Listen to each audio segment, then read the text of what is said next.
We sit and talk to each other like we're talking to each other right now. I mean, I've customers I've seen coming for 20, 25 years. I was 20 years old. Oh, no way, look at that hair. You know, they're my friends. Hi, everybody, hi. Nice to see you. The fair is my friends, they're my family. David, can I have your autograph? You sure can. I don't know if David realizes how much we all love him and how much we respect him for his being such a kind person. Enjoy the show, folks. Thanks for coming. It's an honor and a pleasure and just overwhelming to me that after all these years that I would be treated like this, that I would be treated like I'm somebody special. I'm not anybody special. I'm just an ordinary person having a good time, making nobody's life happy. Really good seats, too. As happy as I can. I've never worked with a nicer person. Just always kind, always nice to the people. Just the memories are just too many to count. Every night's a memory. Every night I make a new friend. Every night I make somebody happy. It makes me smile. Go home at the end of the day, I'm really happy about it. Enjoy the show. Thanks for coming.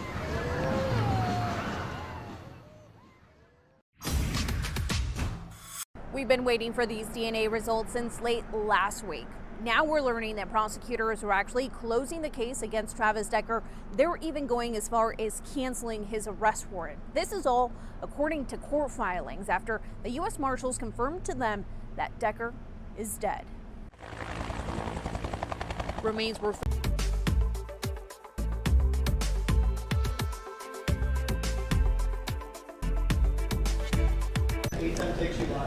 I'm Hannah Kim at the Fox Local Live Desk. So a press conference just started where Sheriff Morrison of Chelan County just took the podium to give us the latest update on those DNA results from the Travis Decker case. Let's listen in.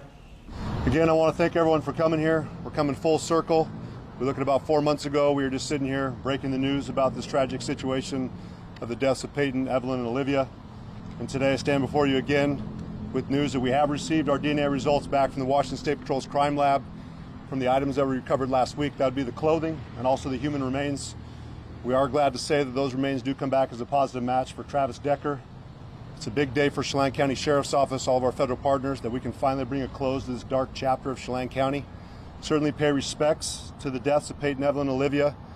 We wanted to show honor to them, let them know that we never forgot about them. We haven't forgot about their family. To Whitney, we apologize that it's taken this long to get the closeness and the closure that we are looking for in this case, but I hope that you can rest easier at night knowing that Travis is accounted for. He is deceased.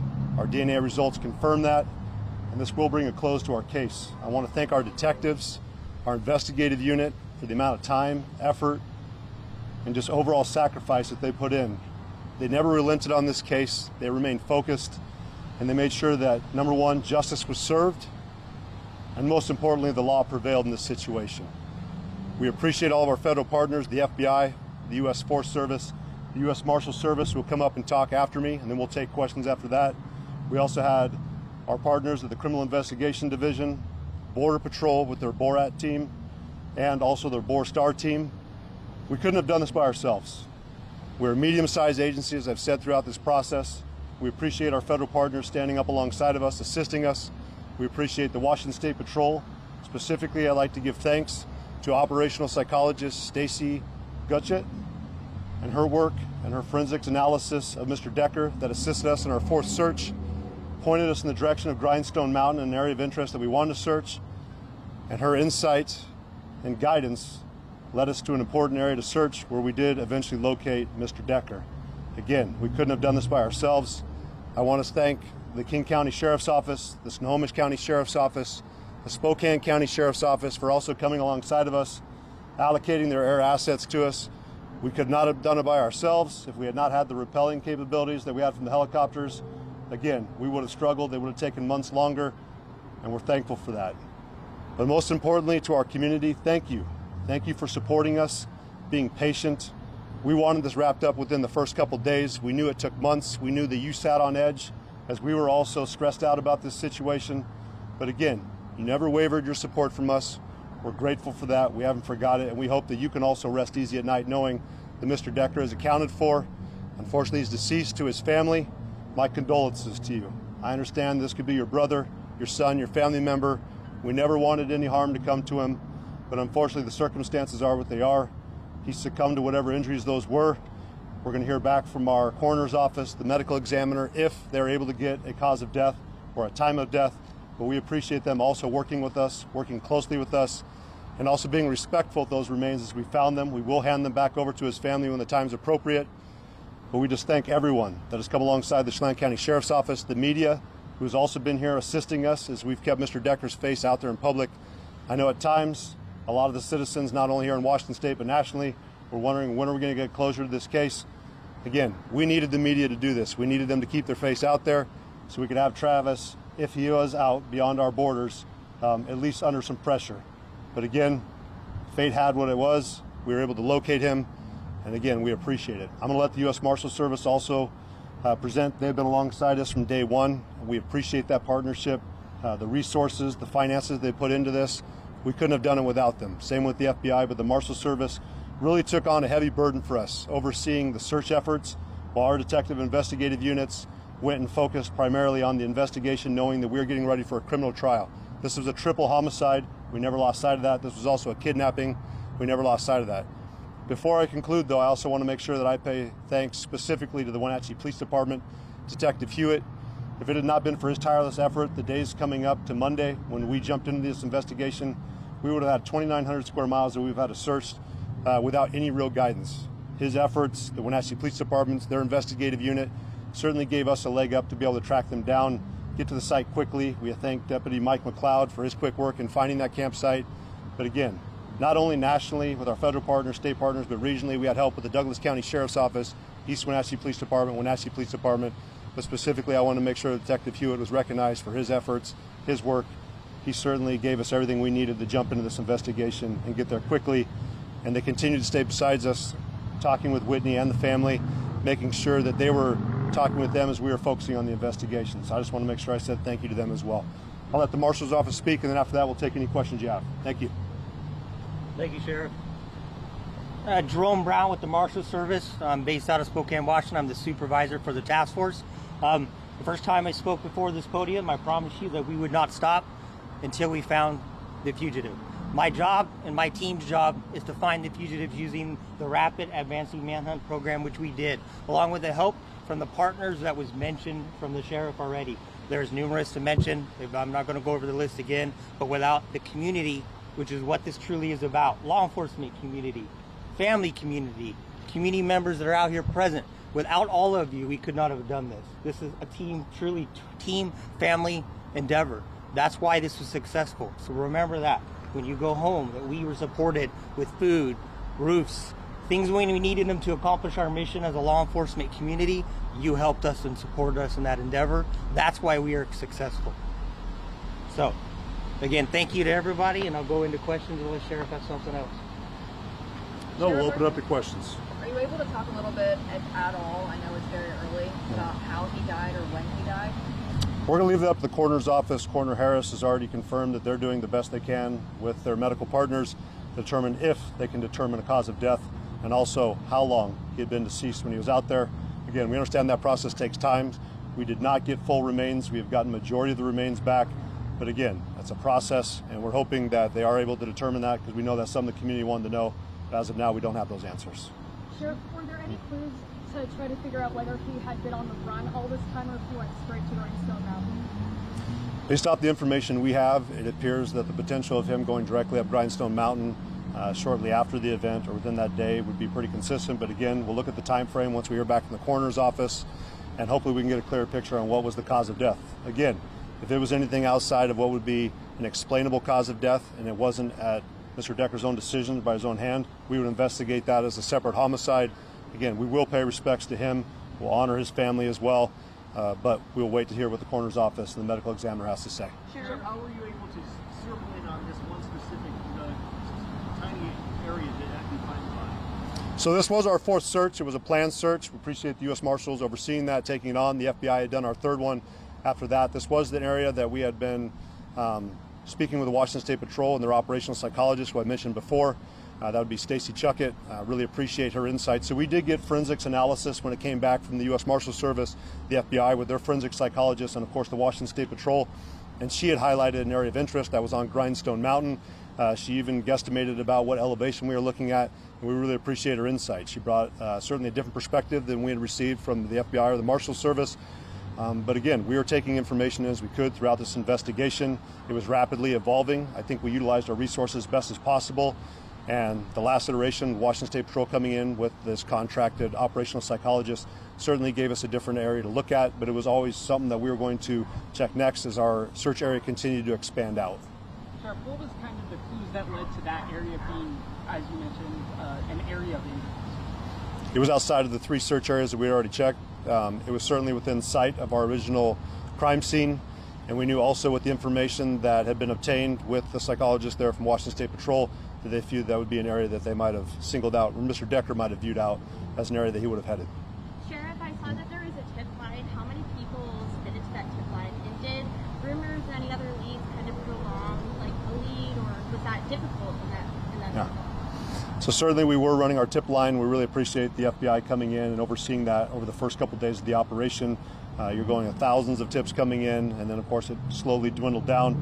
But you're hearing leads that everyone was telling us, you've missed it, he's already in Canada, he's in Mexico. Clearly we have the Marshal Service. They have relationships as well with international partners.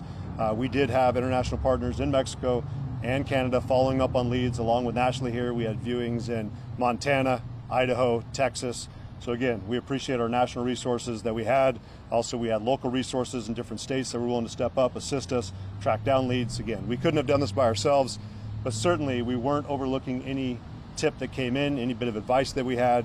But it certainly strained our resources that we did have, but we primarily kept our focus here with our investigators, and eventually we got the results we were looking for. Sheriff, have you spoken with Whitney and kind of walk us through how the family is coping at this time? We know that this has been a tragedy that's devastated the entire community. Yeah, so I have been in touch with Whitney. We've certainly tried to respect her privacy throughout this process. We know that she's grieving, the family's grieving. We've told her that we will share information that she feels appropriate. We had a general idea. I'd like to thank Captain Chance with Wenatchee Police Department. He really was the point of contact primarily with the family. But when we did have press releases that came out that I felt would be more shocking to the conscience, we did try to communicate that with her so she wasn't taken back by it. But we understand no matter what, this is not going to bring Peyton, Evelyn, and Olivia back. If anything, we just hope that maybe she would sleep better at night. She wouldn't be looking over her shoulder. But we understand nothing we can do is going to reverse this travesty and bring her daughters back, which we feel for that, but we certainly have done everything we can to be supportive of her and respect her privacy and keep her informed when she needed to be. Can you talk a little? Can you tell us just how it feels for you personally and for your department to finally have this thing done? My focus is more back on my agency. I understand that a lot of our deputies have taken a huge toll when they're sitting there on the crime scene for hours on end. Our detectives are having to read through these reports, the fine details of the case that no officer in his law enforcement career should really have to read through. So I certainly am focusing on them, making sure that they have the support they need with psychologists, critical incident stress management, peer supporters. We've done everything we can to make sure we're supporting them on that front. I would say personally that I certainly view it as a win for our community that we can close this. This has been a very dark chapter. You're looking at one of the largest manhunts in Chelan County history, one of the most horrific crimes that we've seen in Chelan County, and we're glad to put it behind us. Personally, I certainly just feel for the family. I couldn't imagine that as a father to lose any of my kids, especially all 3, and I hope that we never see anything like this in Chelan County again. But personally, I'm just glad to see it's closing out and we're putting it behind it. And number one, above all, that we found Mr. Decker, he's accounted for, and that we can say that threat to our community is confirmed, no longer a threat. Is this case officially closed in Chelan County now? We will go through the final processes of closing out the case. We know that our detectives still have some things to wrap up. We still consider this to be a criminal case. We're making sure that we've documented all of our evidence, that we've completed all of our reports, and that we've done what we need to do to process the evidence we have. We do not believe there are any other suspects, anything else we need to follow up on, but we want to make sure it's closed properly. Sheriff, do you think you've gotten any closer, or will you ever get close to a reason why Mr. Decker might have done this? No, I don't think we'll ever have a true reason. I don't think it really matters what his reasoning was.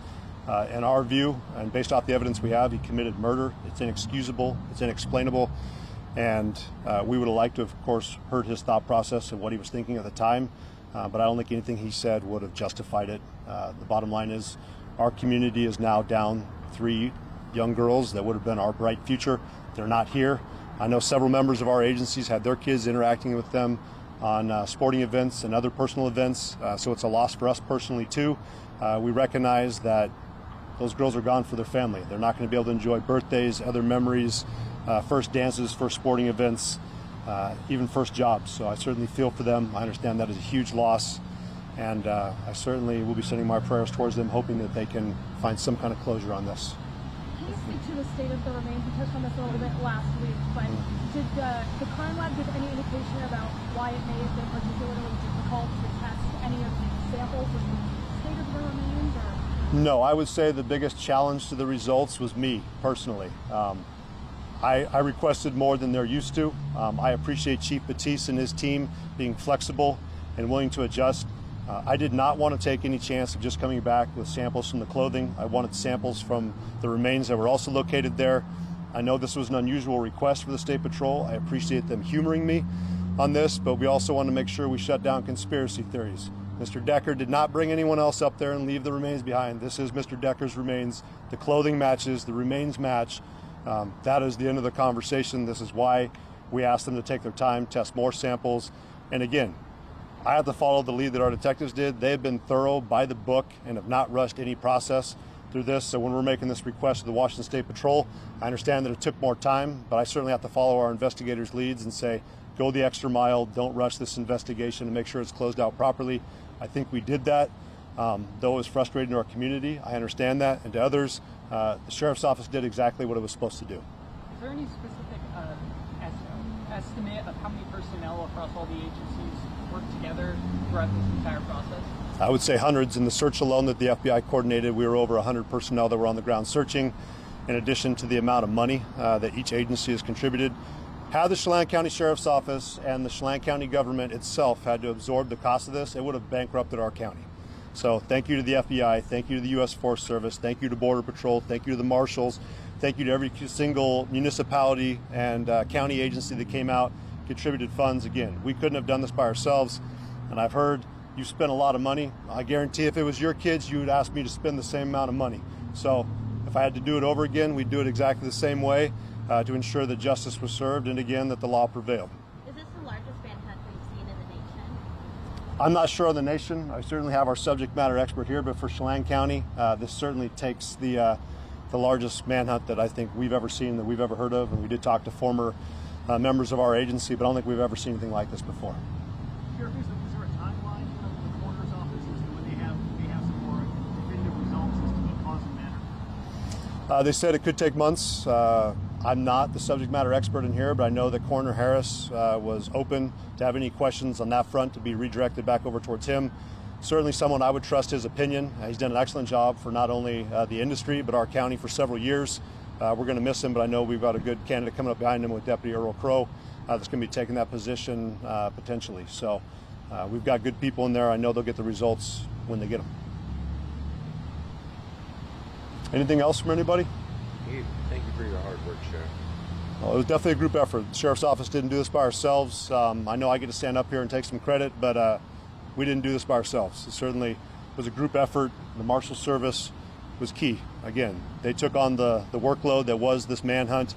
The FBI was certainly pulling every string they could behind the scenes, getting additional resources. If we hadn't got the additional funding for that third search, I get that we didn't get the results we wanted to, but we certainly did everything and we're showing that we weren't willing to give up. We were going to continue to do what we need to do, but we're just appreciative for all of our partners that came alongside us. And most importantly, and I want to say this too, like our deputies stepped up every single day while we were out here taking on fires, as we're seeing here. The 365-day, 24/7 coverage that we provided was still being taken care of. You've seen our deputies at work handling other cases, and I appreciate them too. They've done a lot of personal sacrifice, and we continue to be here and support them, just appreciative of their efforts. I appreciate it. Thank you. Appreciate you coming. And thank you for being supportive of us during this time. We're looking forward to closing this case out. And to Whitney, certainly hope you know that we never gave up. And Peyton, Evelyn, and Olivia, their memories will live on forever. Thank you. Thank you, Sheriff. And thank you too, Marshal.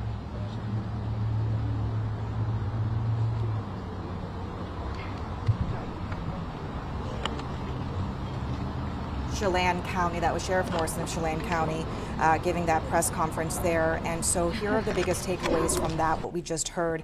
So as expected, not a surprise, they're saying that DNA evidence does link those remains to Travis Decker. So we can close that question, close that chapter as far as that goes. He says it's definitely a confirmation. And one thing that he said that was very interesting, he says he wants to shut down any conspiracy theories on that because there were clothing items that were found. And so people were, he doesn't want anyone to question that it was not the remains, that it wasn't Decker's remains. He says that the remains itself was tested by the Washington Crime Lab and that he asked for a thorough evaluation on this to make sure that it was in fact Decker's remains.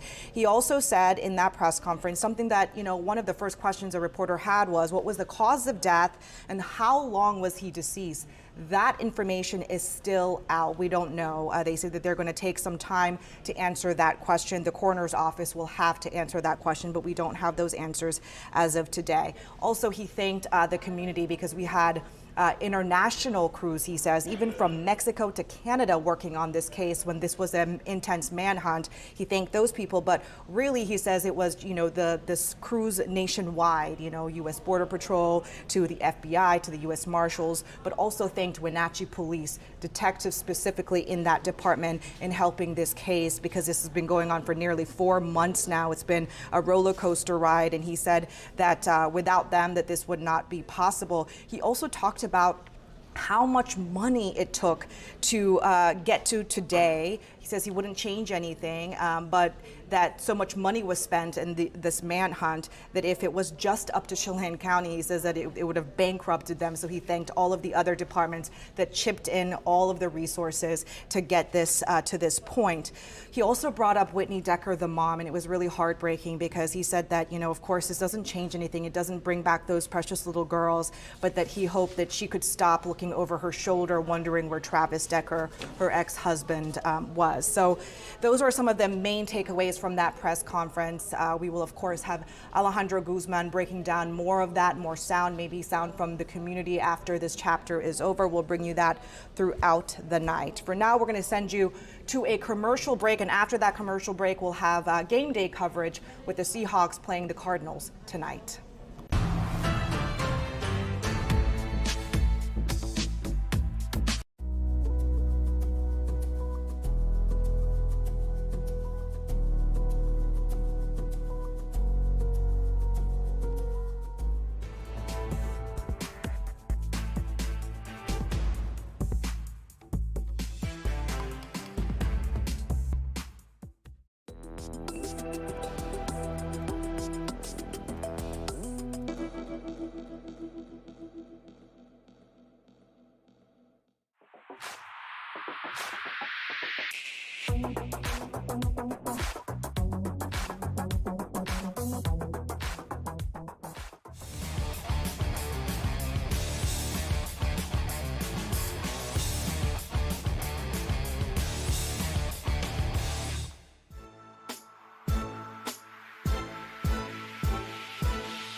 Touchdown for Torrey Horton.